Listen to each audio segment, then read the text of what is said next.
Hello from Nana Glodge, and we've got a From the Cookbook episode. Our random number generator gave us Ethan Stowell's New Italian Kitchen. Ethan Stowell is a wonderful, wonderful chef in Seattle. He's got lots of different restaurants, and I love going up to Seattle and being able to try out what he's doing next. I've never had a bad meal at any of his restaurants. Today, we're gonna make a dish called polenta and wild mushrooms. Make a couple of tweaks from his recipe. But simple, straightforward. It makes a great lunch, or if you've got some, as he says in his books, if you've got some vegetarians, it's a great whole meal for vegetarians. It's a nice side dish as well. So simple, easy. It just takes a couple of different steps because we're going to make the polenta and we're going to chill it down. Tell you more later. See, there's not many ingredients here. In Ethan's book, he tells you how to make polenta using cornmeal, water, cheese, and a little bit of salt. And that's it.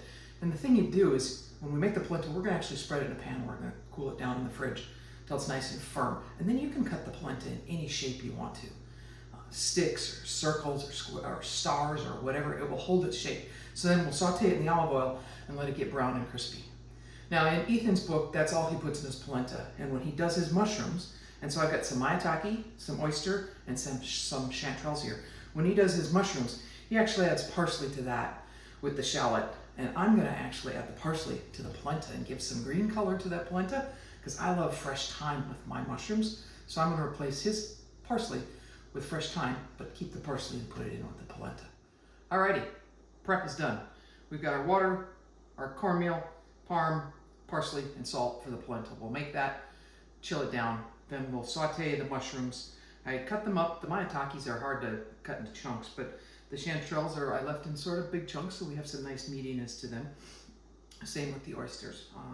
We're going to saute the shallots in the butter and the mushrooms, add the thyme and a little bit of salt, and we're good. And then once the polenta is ready, we'll heat the olive oil in a pan. We'll saute that till it gets kind of golden brown and crispy.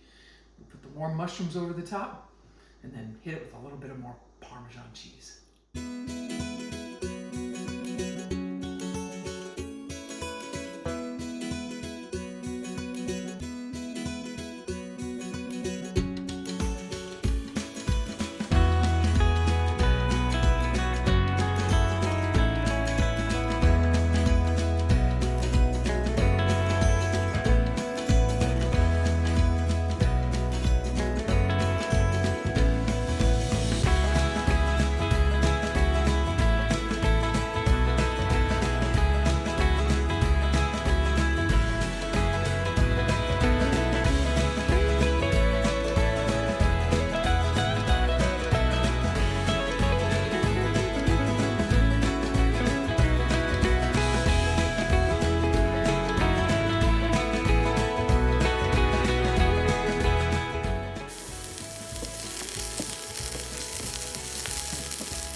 Got our sauteed polenta with the wild mushrooms, a little bit of cheese on the top. The polenta is nice and rich with the cheese in there. The mushrooms are so earthy and delicious, all inspired by Ethan Stowell's book, New Italian Kitchen. If you ever get a chance to go to Seattle and check out one of his restaurants, do it. The food's delicious. Thanks for tuning in to Cooking at Nana Glodge.